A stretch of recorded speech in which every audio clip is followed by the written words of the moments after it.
Assalamualaikum warahmatullahi wabarakatuh. Kembali lagi bersama saya Umi Salma, NIM 230321800215. Di video kali ini kita akan membahas mengenai asesmen miskonsepsi fisika.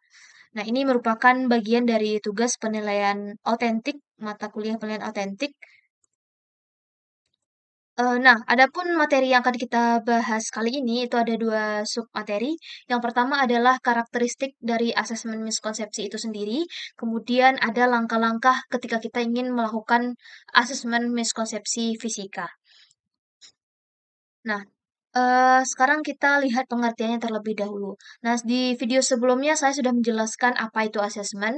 Nah, asesmen ini juga merupakan sinonim dari penilaian, pengukuran, pengujian, atau evaluasi. Nah, miskonsepsi adalah pemahaman yang tidak sesuai dengan konsep yang diterima secara umum oleh para ahli. Nah, sedangkan asesmen miskonsepsi fisika akan merujuk pada proses pengukuran atau evaluasi untuk mengidentifikasi pemahaman yang salah atau keliru yang dimiliki oleh siswa dalam bidang fisika khususnya. Nah, fisika sendiri adalah salah satu bidang yang rentan terhadap miskonsepsi karena beberapa konsep-konsep yang ada di dalamnya itu bersifat abstrak. Nah, miskonsepsi ini perlu diatasi pada siswa karena akan menghalangi mereka dalam memahami konsep-konsep ilmiah. Nah, baik selanjutnya kita membahas tentang karakteristik dari asesmen miskonsepsi fisika. Yang pertama adalah fokus pada pemahaman yang salah.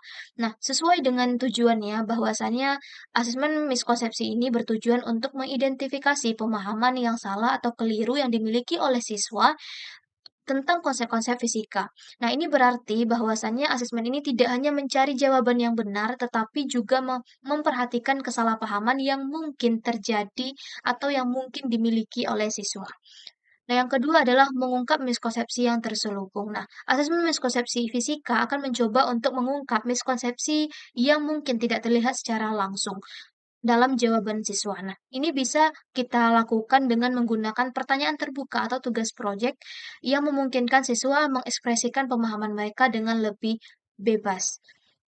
Nah, selanjutnya adalah memperhatikan konteks dan sumber miskonsepsi.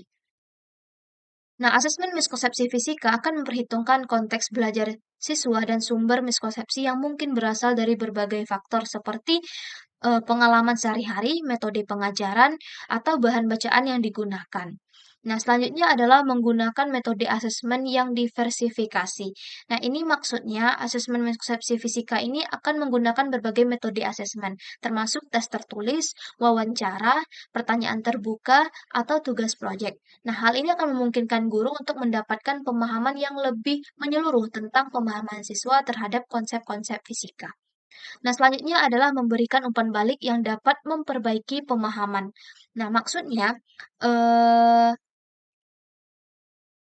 umpan balik ini harus spesifik dan ditujukan untuk mengarahkan siswa pada konsep-konsep fisika yang benar. Misalnya, memberikan umpan balik yang menjelaskan kesalahpahaman siswa tentang konsep energi, kinetik, maupun potensial. Nah, selanjutnya adalah memungkinkan intervensi yang tepat. Nah, hasil asesmen miskonsepsi dapat digunakan oleh guru untuk merancang intervensi atau aktivitas pembelajaran tambahan yang ditujukan untuk mengatasi miskonsepsi siswa dan memperkuat pemahaman yang benar. Misalnya, jika hasil asesmen ini menunjukkan bahwa banyak siswa memiliki kesalahpahaman tentang prinsip kerja mesin sederhana, nah guru dapat merencanakan aktivitas khusus yang membantu siswa memperbaiki pemahaman mereka. Nah, langkah-langkah asesmen miskonsepsi fisika selanjutnya adalah mengidentifikasi konsep yang rentan terhadap miskonsepsi. Nah, mengidentifikasi konsep yang rentan terhadap miskonsepsi ini bisa kita lakukan dengan menganalisis literatur, pengamatan langsung, atau diskusi teman sejawat.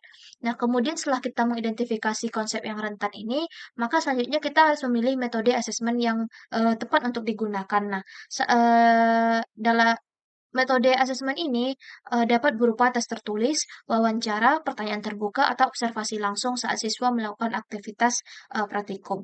Nah, selanjutnya adalah pengembangan instrumen asesmen. Nah, instrumen asesmen itu harus dibuat sedemikian rupa sehingga dapat mengungkapkan miskonsepsi yang mungkin dimiliki oleh siswa.